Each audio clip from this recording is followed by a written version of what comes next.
Two leaders, one war, and a year that would reshape the global order. 2025 marked a historic turning point in American-Russian relations.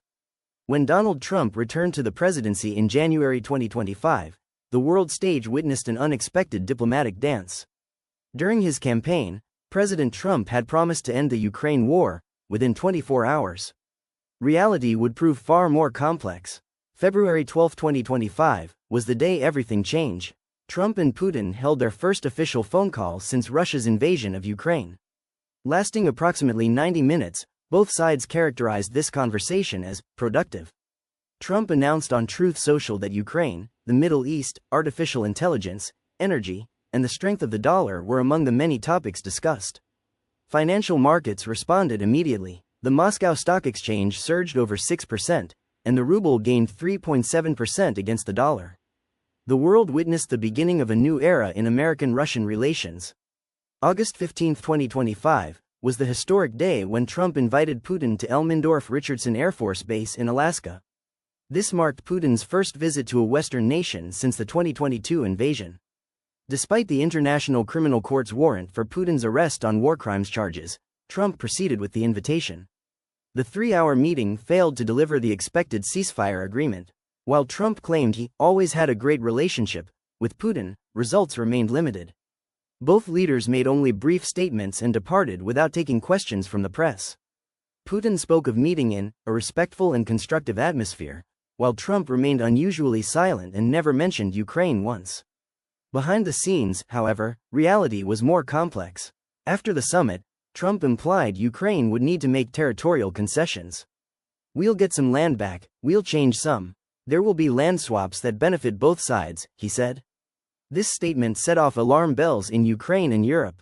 Following the August summit, months passed, but Putin showed no willingness to compromise. Trump's special envoy Steve Witkoff and son-in-law Jared Kushner repeatedly visited Moscow. In October, they spent 3 days in Miami meeting with Russian envoy Kirill Dmitriev, working on a 28-point peace plan. Yet Putin raised the bar each time. He pocketed concessions already accepted, then demanded more.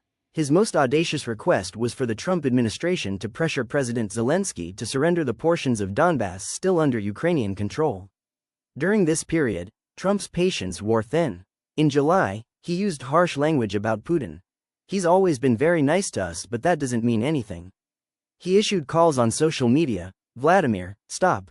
The honeymoon period was definitely over." On December 2, 2025, Witkoff and Kushner returned to the Kremlin and met with Putin. Trump said the meeting went quite well, and his representatives believed Putin wants to end the war. However, Kremlin aide Yuri Yushakov stated that some American proposals were acceptable, but other points were not suitable for us. At his annual press conference on December 19, Putin clarified his position.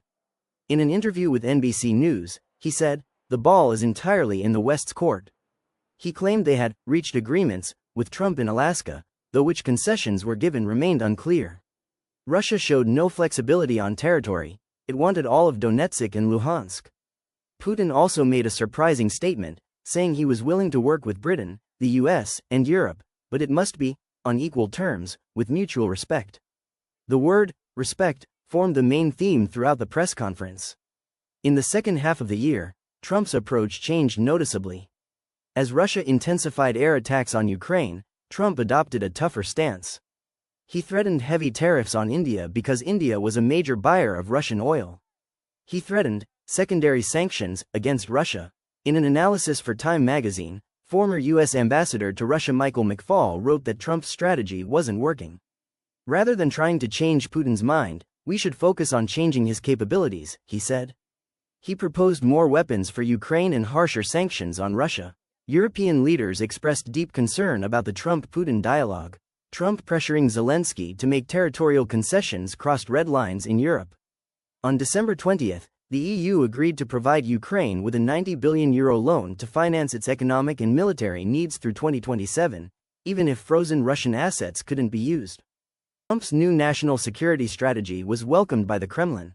Kremlin spokesman Dmitry Peskov said the document aligns with our vision in many respects. The strategy included language about ending the perception of NATO as a continually expanding alliance, something Moscow had long desired. In the third week of December, diplomatic efforts intensified. Putin's special envoy Dmitriev traveled to Miami over the weekend and met with Witkoff and Kushner. That same week, Ukrainian officials were also invited to Miami. However, no trilateral meeting was planned. According to Kremlin sources, talks were progressing constructively, but the land issue remained unresolved. Russia wanted all of Donbass. Ukraine wouldn't accept this. While progress was made on security guarantees, the fundamental disagreement persisted. The 2025 relationship between Trump and Putin represented a clash of two different strategies. Trump wanted to make a quick deal and leave a legacy. Ending the war was part of his America First policy. He achieved successes like ordering strikes on Iran and convincing NATO to increase defense spending. Putin, however, was in no hurry. While advancing on the front lines, he bought time at the diplomatic table. Every concession he made was temporary, everything he wanted was permanent. Being welcomed with a red carpet in Alaska was a major diplomatic victory for him.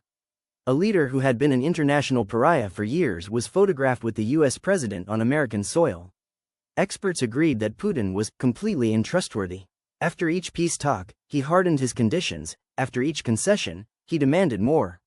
Trump was growing increasingly impatient and forced to change his strategy.